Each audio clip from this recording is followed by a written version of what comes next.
Hello and welcome to Dateline New Haven. I'm your host, Paul Bass, inviting you to look behind the headlines of the stories that make our community tick. On the second half of the hour today, we will be speaking with refugees from Ukraine and Afghanistan who are hustling to make respond to the crisis taking place today and all week in terms of funding for local agencies and whether the government can still do any of the work it's contracted to do with helping not just immigrants, but as we learned this morning, running the entire, all the nonprofits in our community, our local government, depending on federal funds. We'll get to that second half of the hour. The first half of the hour, we're going to talk about a story that brings us back to another time in American history when a lot of people felt things are falling apart and a lot of questions are being called about what kind of society we live in and social justice, and that was the late 60s. We are lucky to have the author this morning of a celebrated new book called Kingdom of No Tomorrow.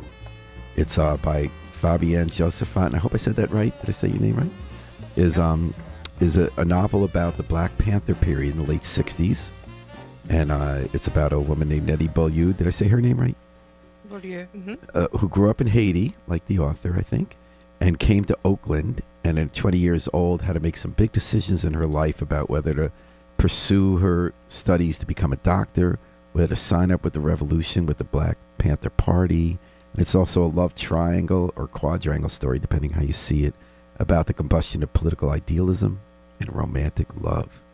Welcome, Mrs. Josaphat, and so nice to meet you. Thanks for making time. Thank you. It's very nice to meet you as well. So your book came out a month ago, and the New York Times has already said, with a poet's lyrical flair, Josaphat delivers a novel for our times, exploring how individuals in an unjust society can manage both political upheaval and meaningful personal connection, both oppression and intimacy.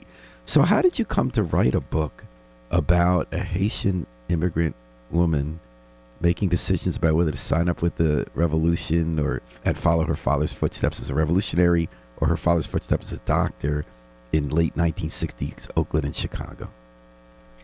Well, I think what came first was the need to write a novel about the Black Panthers. And I wanted to know how to approach it from the inside because I hadn't really read anything like this before in fiction form. And so I thought that it would be great to have a character who's very engaged in the concept of revolution.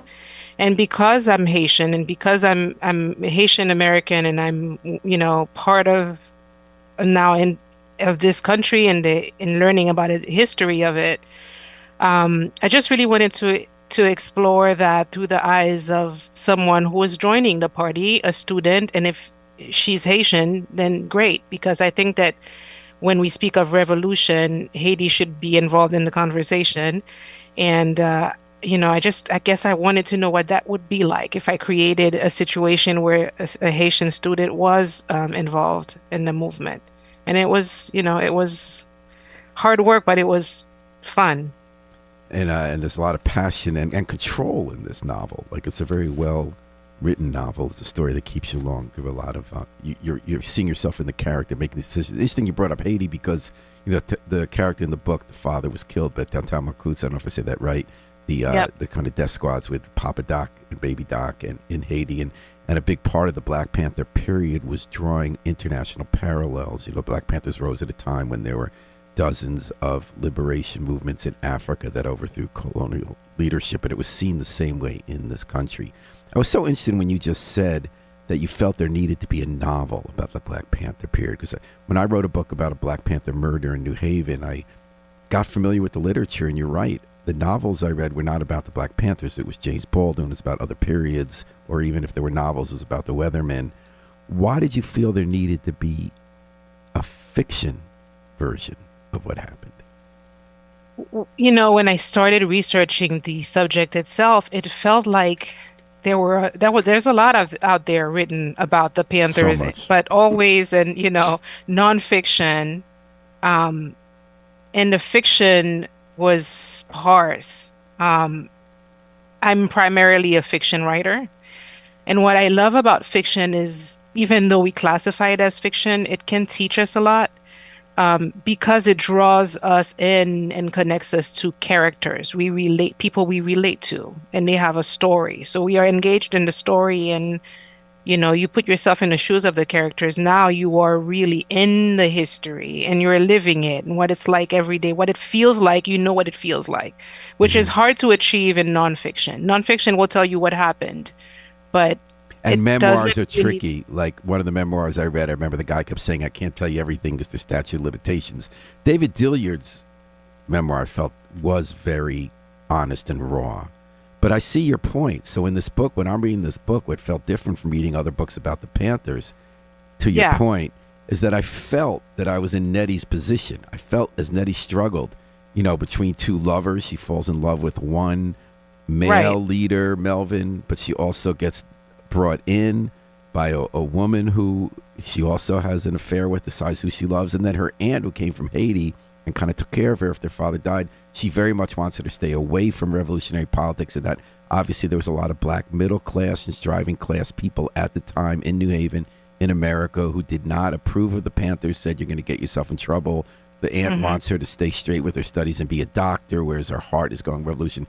So you're saying you felt there needed to be a story that used fiction's ability to see a historical moment and the larger issues through the eyes of an individual making choices and experiencing it, correct? Yeah, yes, I think being in the thick of having to make decisions and having to go through a coming of age, really, of having to make those definitive decisions that are going to be formative, are important. And that's what fiction offers that I think it's hard to get in nonfiction. So how do you go about it then? You did a lot of studying, and I noticed that you read a lot of books about it. You had someone who sort of mentored you.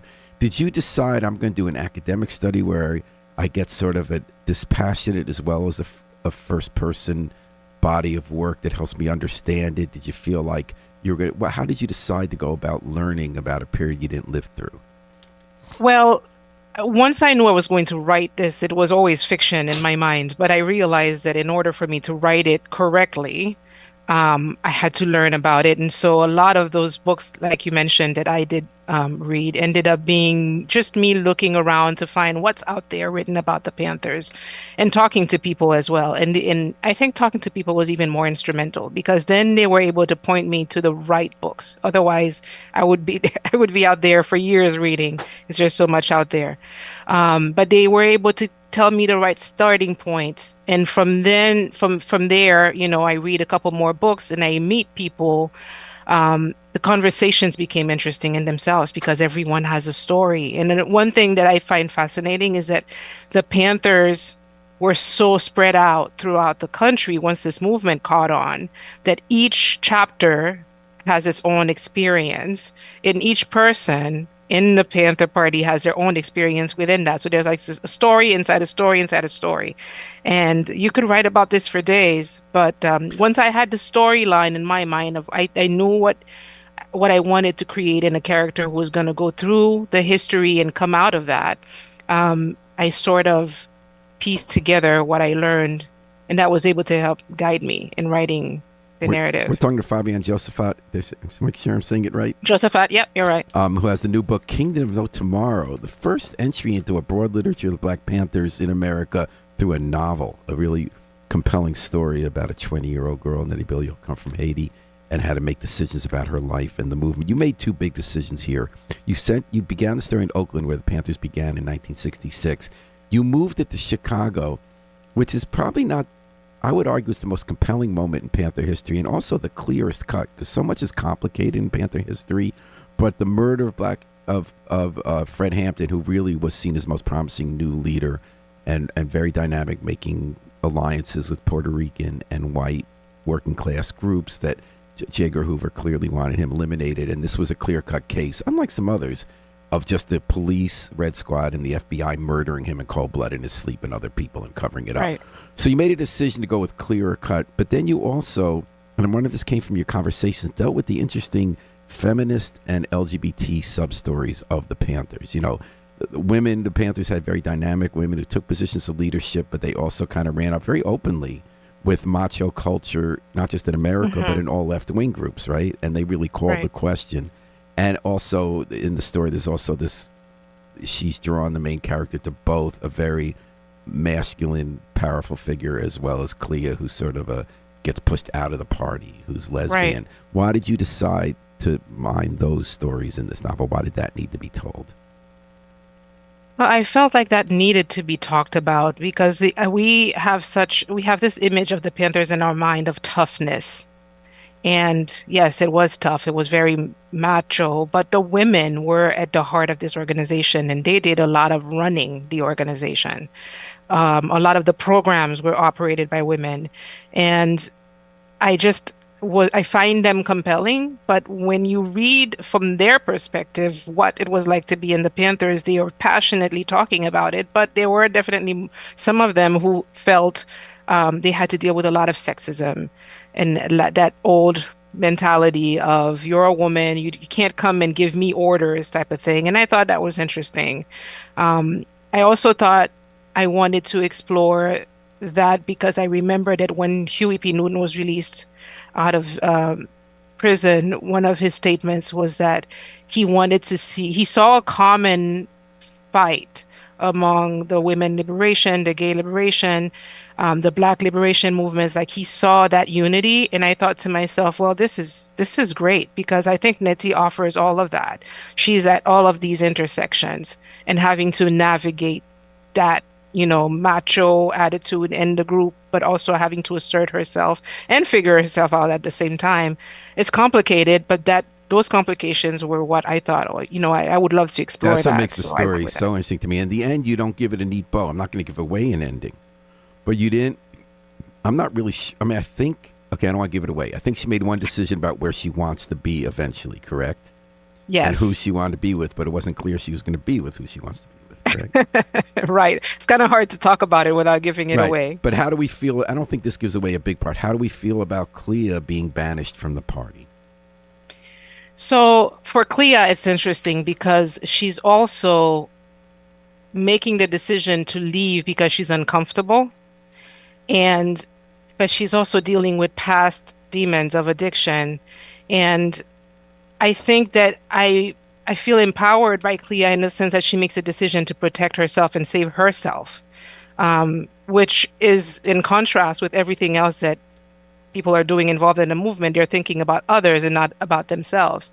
And I think sometimes it's okay for you to focus on yourself and take care of yourself. So in that sense, I'm hoping that Clea's making that decision for her own well-being, and I applaud that. So you make it when you did your research. When you look at Panther books, most of them have two different kinds of indices and glossaries. One has all the books that held the Panthers up as heroes and talk all about the great day accomplishment, the free breakfast programs being ahead of the curve on sickle cell anemia.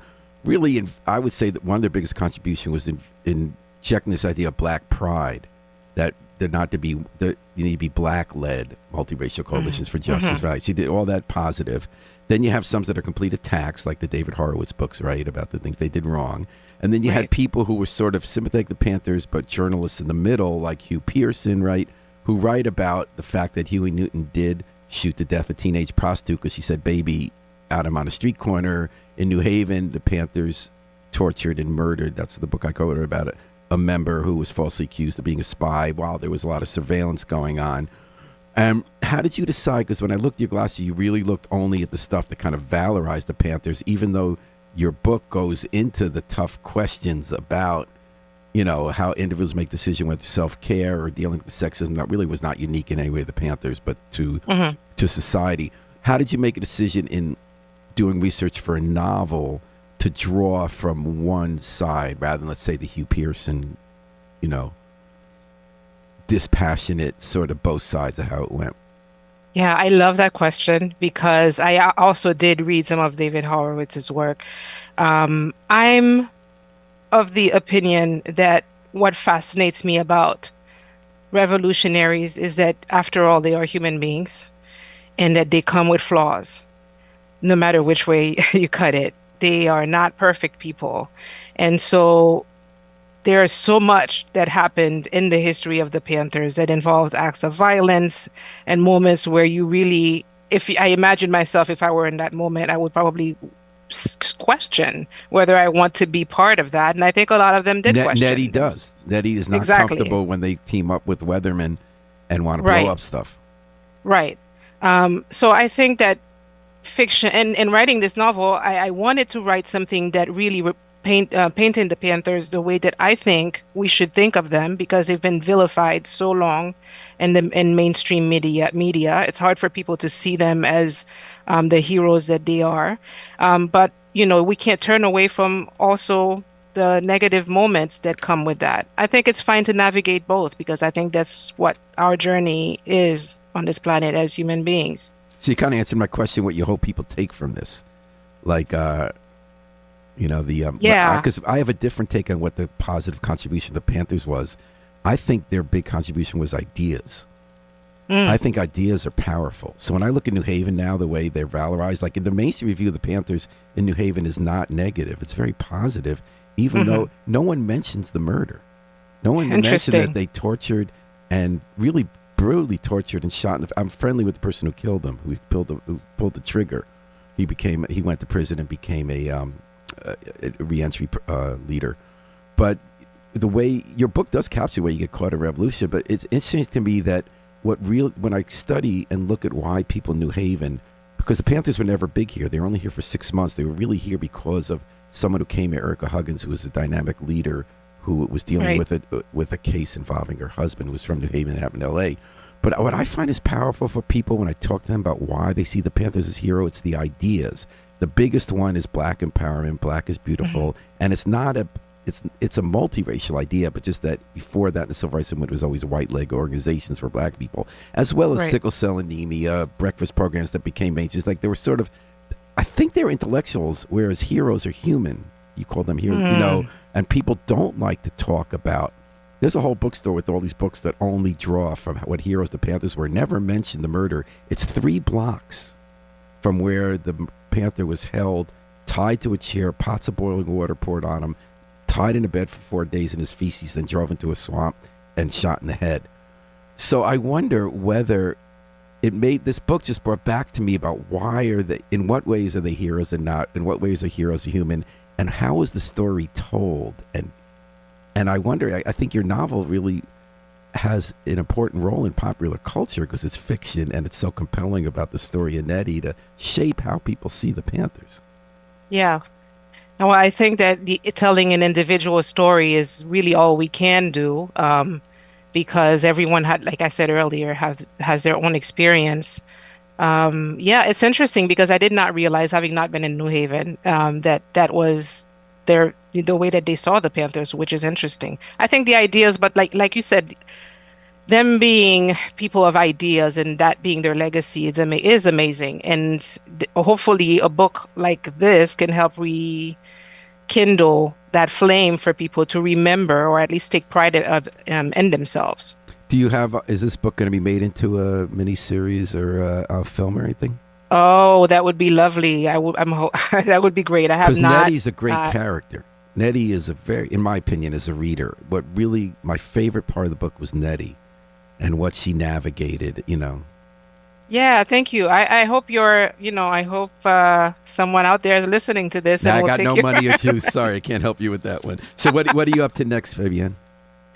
I am working, believe it or not, on a continuation of Nettie because and I knew this was going to happen. I think, like you said, I love her character and I would like to see her continue. So I'm working on that, and I also have a couple of other projects, including a book that maybe will bring all ages together around the Haitian tradition of folk tales. Ooh, fun. So there's going to be a sequel with Nettie. I would love that. Yes. Oh boy, well I'm going to rush to read it when it comes out. Good. Well, Fabienne Josaphat, thanks so much for joining us on Dateline New Haven. Best of luck Thank with you. your book. The book is Kingdom of No Tomorrow. It's from Algonquin Books, and you'll be able to find it anywhere, like half a second on the internet if you want to buy it, or at a bookstore. And we're going to take a break.